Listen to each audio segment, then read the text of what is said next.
All right, Alexis, welcome to episode 30. Episode 30. Welcome. Isn't that amazing? That's crazy. We just had a great conversation with Kathleen McLaughlin. And Kathleen works with our Walmart Foundation. She works on sustainability efforts. Yep. She has one of the coolest jobs around. And I've known her for several years, and she has truly a purpose in everything that she does. And that's why I wanted to have her on. I wanted her to talk about not only the work that she does, but this whole idea of having purpose-driven work and what that means. And I think she did a great job explaining that. Absolutely. Yeah, I think that purpose-driven aspect, I think all of us can really hone in on, no matter what level you're at or what kind of associate or what you're doing. Like for me today, I feel like this shirt had a purpose. I was going for tablecloth. Tablecloth? Yeah. Yeah, the tablecloth. Yeah, more draping. Theme. I just want to be draped, Draped in fabric today.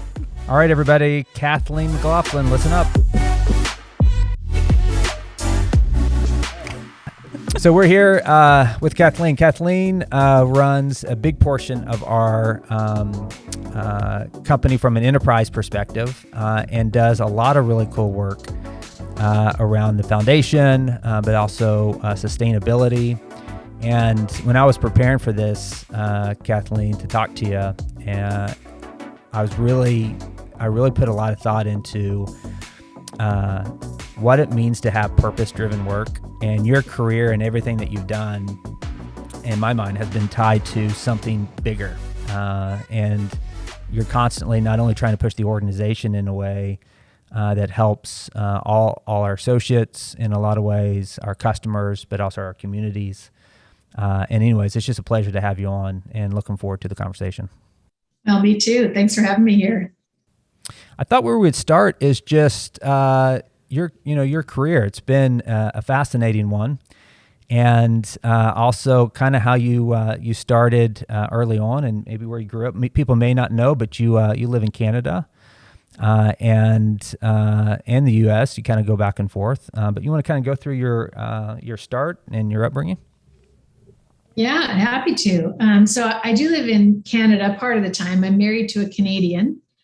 But I grew up in the States. I'm a dual citizen now. So I grew up in Arizona and Minnesota. I spent about half my childhood in each of those places. And I consider Tucson my real home, Tucson, Arizona. Mm-hmm. And in fact, I got to give a shout out to my nephew, Joey McLaughlin. He's an associate at Walmart, store 1291. That's right. That's I forgot about that. How cool. How cool is that?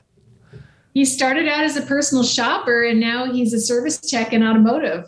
Wow. Congratulations, Joey. Joey, if you get a chance to watch this, congratulations.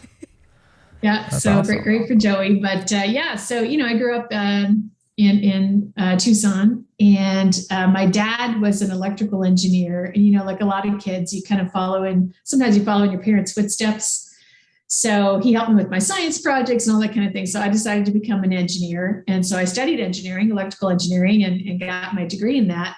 And along the way, I got really interested in the role of technology in helping improve people's lives. And so I ended up deciding, well, gosh, if I could do something in that direction, that would be really great.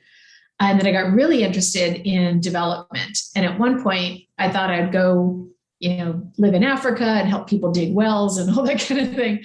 And so I had this opportunity to stay on at school a bit and take some more courses in politics and economics. And, the whole idea was to round out what I knew, and then I could go work in economic development. That was my plan. And along the way, I got a little sidetracked. I was in college, and I had some friends that were going to a recruiting presentation from a consulting firm, McKinsey & Company, and they said, hey, why don't you come with us? And I thought, yeah, I'll go along because they have really good snacks, I was a starving student. So I went along. Yeah. And I was totally inspired. They were talking about how they work with different companies and they try to make them perform better. And, talked a lot about helping companies fulfill their mission. And I just thought, okay, what a great place to learn about business. So I ended up going to McKinsey myself.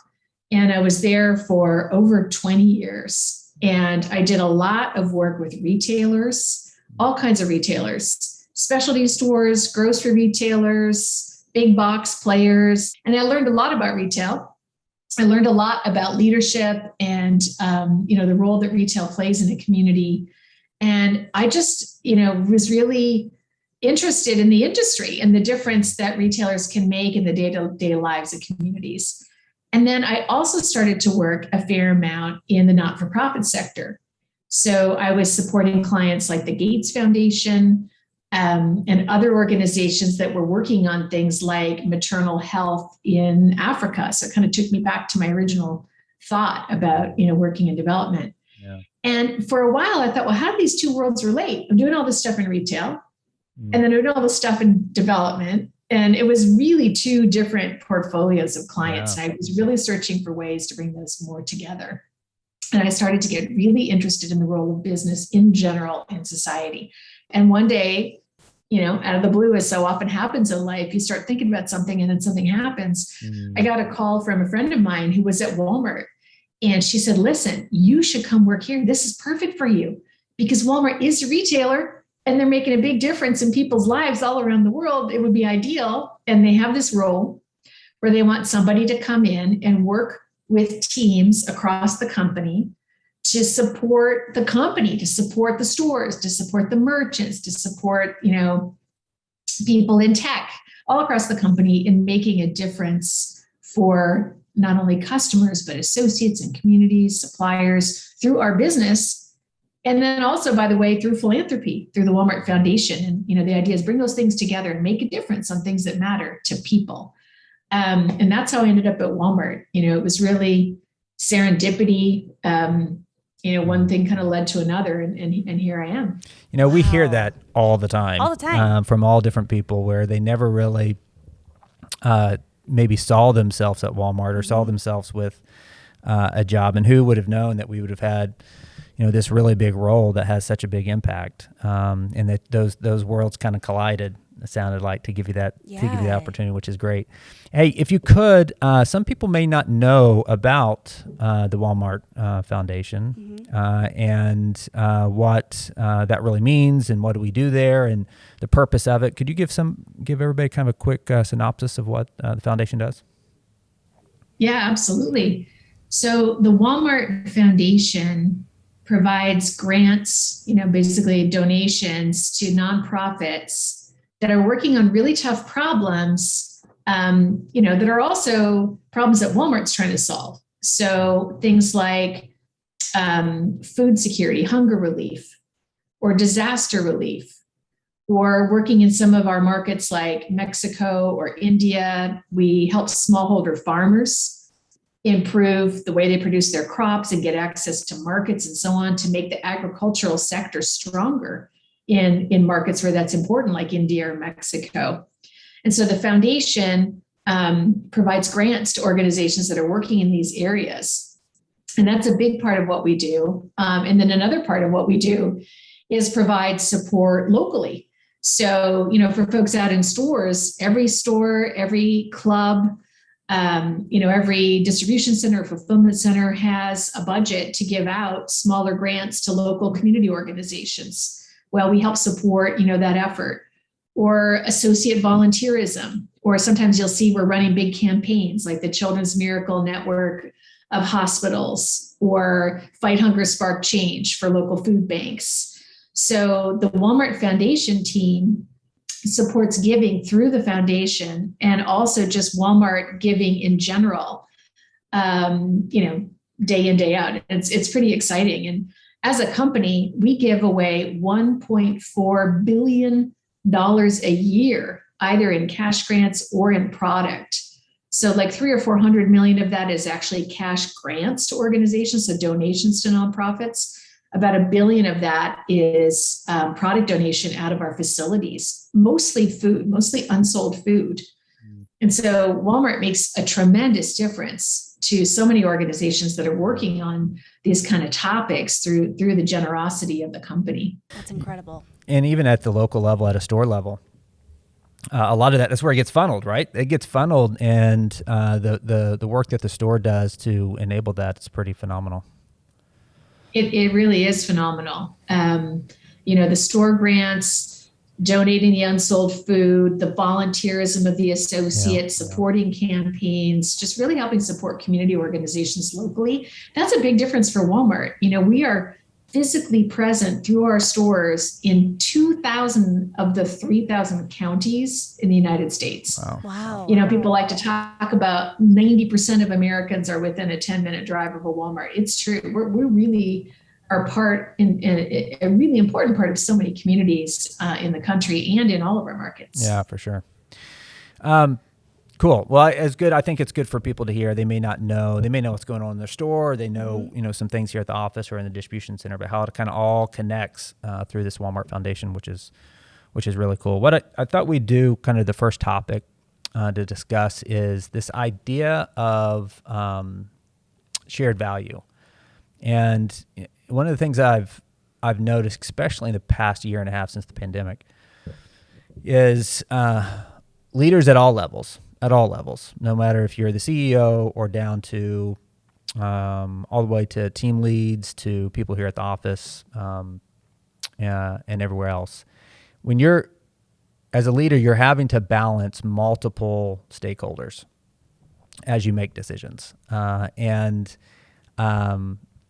It's a careful balance. And, I think the pandemic has brought that out, where we're having to protect customer safety, associate safety, but also be thoughtful of the community, thoughtful of other different aspects. And you kind of have to weigh that as you make these decisions. And that skill that you have as a leader to do that at all levels happens on a daily basis.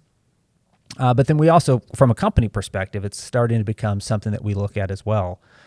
To make sure that we're supporting all different of our stakeholders, at the same time growing the business and helping our associates. So what I thought just for you is, how do you look at this idea of shared value, and what's the concept like at a high level? We kind of start there, and then how do you kind of break it down to individual decisions that you make? But it's not a brand new concept, but it's starting to become more and more of something people are talking about. Yeah. Well, the reason that I joined Walmart, and I guess it was back in 2013, so almost 8 years now that I've been with the company, is that the company has a long, long history, really since day one, founding by Sam Walton, of service. And it really begins with our service to the customer and our mission to help people save money and live better. And to me, that really points to the whole point of business, which is to serve communities, to serve society. That's why business exists. And so in the case of our retail business at Walmart, it's really to bring convenient access to our customer for affordable food, apparel, household merchandise, services, other things that they need. And in a way, you could stop right there and say, what? It's kind of the mic drop. Like, okay, you've done your part. You're serving society. That is business and the role in society. Right there, we're done. That's good. All right. But for Walmart, it means so much more than that. It's really the way, it's the how, right? And we know that's important for our own lives as associates at Walmart, right? We get measured on the what and the how. Well, same thing for our company. We get measured on the what and the how. And so, what we do is that omni-channel retail business. And then how do we do it? And what shared value means is that companies that go about their business in a way that uses their business strengths to address the needs of its stakeholders will have a stronger business. It's like a flywheel concept, right? So the more that you use your strengths as a business to meet the needs of your customer and your associates and support suppliers and meet the needs of community, then the more successful your business will be, which allows you to reinvest in those things. And then it brings you even more success as a business. So that's really the concept of shared value. We're a business that, yes, we can be successful as a business, but we can only do that if all the stakeholders are successful. Because if they weren't, how would we employ associates? And we wouldn't have any customers, and the suppliers wouldn't want to work with us. And, that's just one basic level you can take it at. But it's really more about driving growth through that kind of mindset. So for Walmart, we've set priorities in 4 different areas to create value for stakeholders. And, to your point, Drew, sometimes there's trade-offs, and I'll give a couple of examples. Sure. But let me start first just by talking about the 4 themes. So the first is opportunity for people through our business. So the way we go about doing our business, because we have jobs and we have purchase orders, we can create tremendous opportunity for our own associates in terms of great jobs, development, advancement, and for our suppliers, just by buying from suppliers. And there's so many cool, examples. You think about our associates and all the career paths we have open to us today.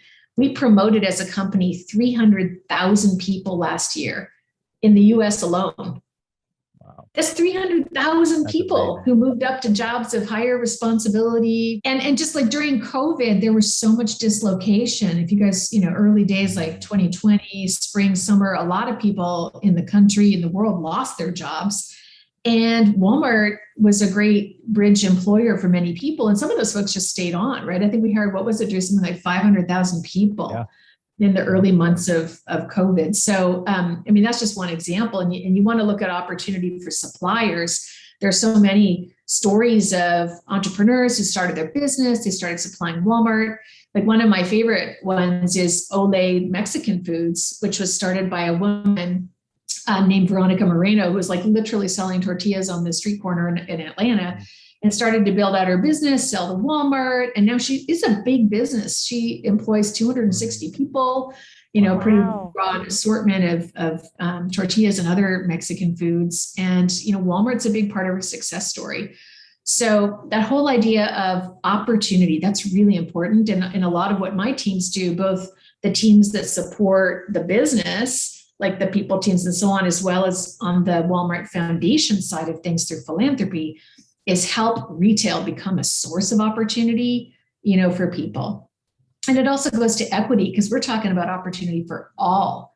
We want to have an associate base that just reflects the communities where we operate. So, women, Latinx, Black and African American people, LGBTQ+, Native Americans, the disability community, it doesn't matter. We want talent, and we can be an amazing springboard for that talent. So that's, kind of theme 1. Theme 2 is really about sustainability. We read in the news every day, the wildfires, the floods, the deep freeze in Houston, all these kind of things, loss of ecosystems, climate change, waste, all those kind of concerns. And so how can we as a retailer, because we source and sell products for a living, couldn't we make a difference on those things? By the how, the way we go about doing our sourcing and what we ask our suppliers to do and how we engage in that. And so that's a big one for us. And it's everything from like packaging, for example, working with suppliers to remove styrofoam. There's a great example of Expert Grill, which, it's a grill. So of course used to come packed in styrofoam. Well, they're about to get rid of the styrofoam entirely and replace it with this sort of compressed fiberboard. It's going to be 25 football fields of styrofoam that will no longer be going out into the world as waste. Wow. That's one item. So imagine if we do that, across all the items. And that's really the kind of thing we're trying to do, right? Working with merchants. And, there are a lot of great examples. You look at the Our Promise private brand that we're coming out with. We're offering household cleaners that have sustainable chemistry. The ingredients are better ingredients. We have a whole line of compostable tabletop, again, to reduce waste. So, people want to go on a picnic. They want to go to the game. They want to tailgate.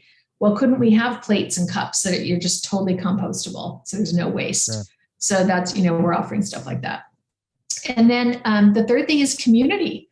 You talked about it, Drew, like our stores and clubs and distribution centers, fulfillment centers, the role we play in the community as a hub and a force for good, not only by providing the products and services, and goodness knows during COVID, what a difference we've made, but also through things like disaster relief, hunger relief, the volunteerism, the support of the local causes, really being part of the community, because we live there, we work there, we're associates. Yep. Sure. We're also our own customers in many of these places. And then the fourth theme is around, the how of highest standards of ethics and integrity. And that may sound like, tickets to the game. Like, I hope you have good ethics if you're in business, but we aspire to be more than that at Walmart. I mean, we want to really set the standard And for a company like ours, operating as we do in many markets around the world, that is a tall order. And because we're now, much more of an e-commerce, omni-channel kind of player, it even gets us into things like digital citizenship, which means, as a company, privacy, cybersecurity, how do we set the best standards for those things and do what's right by the customer? So that's what we're trying to do. Shared value means when we run our business, we're trying to do things in a way that really delivers value in those 4 areas to our associates, our customers, our suppliers, our communities. And we believe that when we do that well, it makes us a stronger business. That's what we're going for. And over time, we think we're moving the ball down the field with respect to those 4 themes. Yeah. So it's opportunity, it's sustainability, community, and it's ethics. Mm-hmm.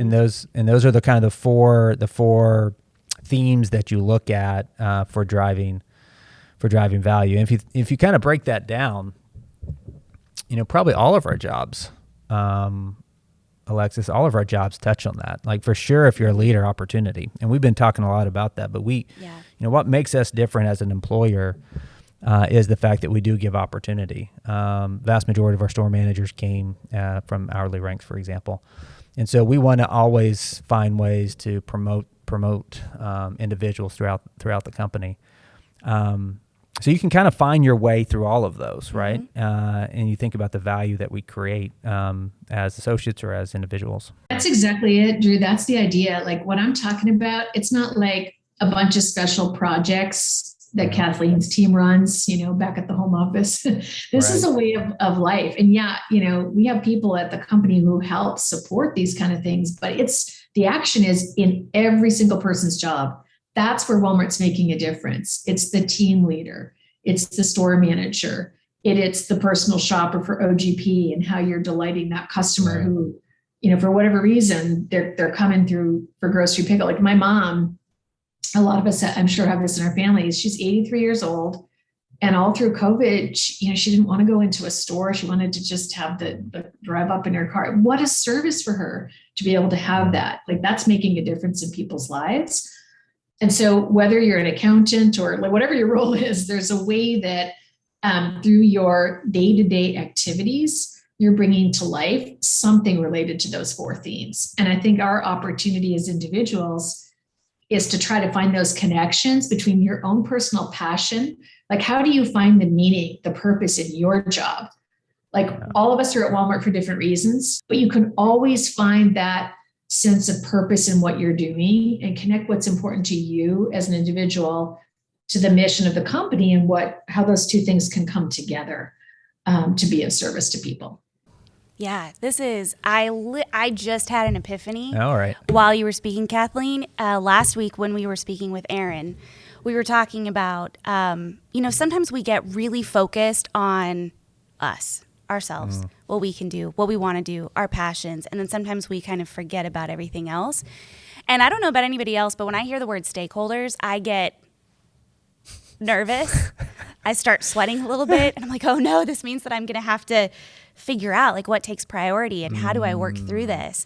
And I thought about Aaron's approach of look at what you can control right now, handle some of that just in the interim, and then start working towards that goal.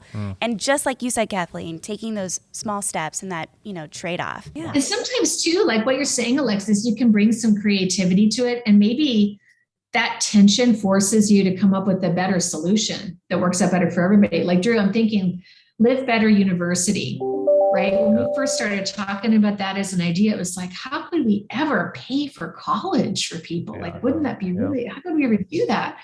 But by, working that through, finding a great external partner that had an interesting model, and then realizing, gosh, when our associates take advantage of that program, it's super engaging, maybe the retention is higher or the people have, more skill that they're building that then helps them advance to jobs that we need to fill. And that's a benefit to the company. So you think about it more broadly, more creatively, and you can come up with an approach that actually does work. Yeah. Yes. And kind of all about going and telling your story and combining other people's viewpoints into what they want to do and accomplish as well and pulling that into your story. Yeah. Yeah. Well, good deal. And Kathleen, I know you got a lot going on, so I don't want to take all your time. But I will open up for one more comment that you have. Do you have any last encouragement or advice that you have for those who may be listening? Anything that you'd like to leave them with? I would just say, what I've always found in life is if you have an intention and there's a direction you want to go and you sort of hold fast to that, opportunities will emerge. And I don't know if it's just because you're in a mindset where you notice them more or if literally more things start to emerge, but it does seem to be true. And I think you kind of alluded to this, Drew. So I'd just say start with the place where you're planted and look around you and go, okay, if I looked at my situation with a different frame here, what are the opportunities that already exist right here in what I'm doing to draw out my purpose and to help me develop my capabilities and my experience and open me up for whatever might come next. And, with eyes open, those things will emerge. And a lot of times people have said, oh, well, what path did you follow? Or how did you know what choices to make that got you where you were? And I never had a plan. I just kind of in that mindset of just being ready and kind of taking a bit of risk too. Like sometimes things got served up. I was like, ooh, that seems a little scary, but okay, I'll try it. Right. And you kind of go into it. Don't be afraid to do that. That's awesome. That's great. That's so important, because we get caught up, and I've been guilty of this more than anybody. You can get caught up in what's next versus, and that's in life in general, but at work as well. And it's a trained skill to be able to live in the moment, right? And to really focus on that. We talked a little bit about that yesterday or last week, actually. Yeah, we did. That's interesting. All right, good stuff. Well, Kathleen, thank you so much for your time. Yes. You are, I can say with confidence, you're clearly making a difference to our communities and to our associates. It's been a pleasure to have you on here, but it's also been a pleasure to partner with you on things over the years, and appreciate all the advice that you've given me personally and being willing to come on here. Yes, thank you so much. Likewise, right back at you, Drew, and thank you so much. Alexis, it's been great to be with you guys.